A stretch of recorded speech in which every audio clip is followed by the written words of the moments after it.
Hello guys, good morning. So let's talk about the election, no? Bago naman human ang election. Both parties sa alyansa ug sa Duterte, they failed no, to achieve their goals or their objective na ma-swift nila ang 12 vacant seats sa election. Pero actually ang Duterte, nakuha lang dito sila but they have two other candidates nga ilang i-endorse. So anyway, both members man po sa alyansa o sa Duterte naman po nakasunod no? Na ay naka sa kuan Duterte murag upat gid sila no, si Marcoleta, Bongo ug si Bato de la Rosa. Actually tulo ra original gina silang member sa Duterte, while sa alyansa naapod and then naapoy mga kasi Pangilinan og si Ma'am Aquino, nakasunod po sila from other party. So unsa may effect ni ani sa impeachment ni Inday Sara nga musugod na karong July 1 I guess, magsugod na sila kay mag-convene naman niya sila. Ang ako lang opinion ani no. So naa siguro ubang senators nga will vote for the impeachment of Inday Sara. Like for sure si Risa Hontiveros, maybe Nico Lapid, or si Chis Escudero. So napay uban si Win Gatchalian, no, they are from the other party. Pero I think with the recent results sa election, maybe they have to think twice. No, mag-careful na gid na sila sa ilang decision kay 2028 election na pud baya. So, di ba na dali mga limot ang mga tao. So, what happened karon sa bago pa lang election, no? Those who are strongly went against the Dutertes, especially do sa Congress, sa Quadcom. So, most of them failed to come back na yun, no?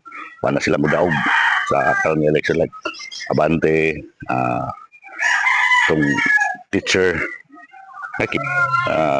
wala na sila makadaog at sa other pod nga mga congressmen. So, nag-effect ang ilang gibuhat na impeachment o katong mga Quadcom hearing kunuhay nila with the Dutertes, si BP Sara, si former President Rodrigo Duterte. So, luckily, si Senator Amy Marcos, no, hapit din siya, wala madala na ikadusi. Siguro kung wag yun siya maghimo og committee hearing, no, og kanang wala siya itos up or itabangan ni BP Sara, for sure dili gito siya kadaog. Kay murag diri ra gyud siya ni kusog sa Visayas ug sa Mindanao, sa Luzon, even dito sa part sa iyang origin sa Ilocos, murag gamay ra ang butar nga iyang nakuha dito. Diri siya nakakuha sa Visayas ug sa Mindanao tungod sa pagtabang siguro niya sa investigation sa pagdakop ni former President Rodrigo Roa Duterte, no? And murag na magpakita man gyud ang iyang murag sinseridad sa iyang gibuhat, especially nga nag-file sa complaint sa ombudsman. So mo lang siguro na guys, no? With the impeachment, siguro the senators will think twice on their decision. So hopefully, ang decision will be based really on the evidence kung naabagid nga nagibuhat nga dautan si Inday Sara kung nag-corrupt ba na siya. So I could not say nga dili, pero with the personality of BP Sara and nakadugay na po niya nga public servant, especially sa Davao, magtanaw ako din na niya mabuhat. Pero anyway, let the evidence talk, no, kung tinuod ba yun na siya na anomalya. Pero nako obviously magod, no, other department of the government obviously na ay mga anomalya, pero nganong wa mo ginatuki nganong wa mo gina-investigate, nganong i-focus mo gyud kang Inday Sara, no?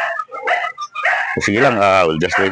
Excited na po nga makakita sa impeachment kay for sure i-televise man nila siguro, i-televise man nila impeachment. So nindot yun siya kanawon. Sige guys, magkita na tapuhon. Thank you and good morning.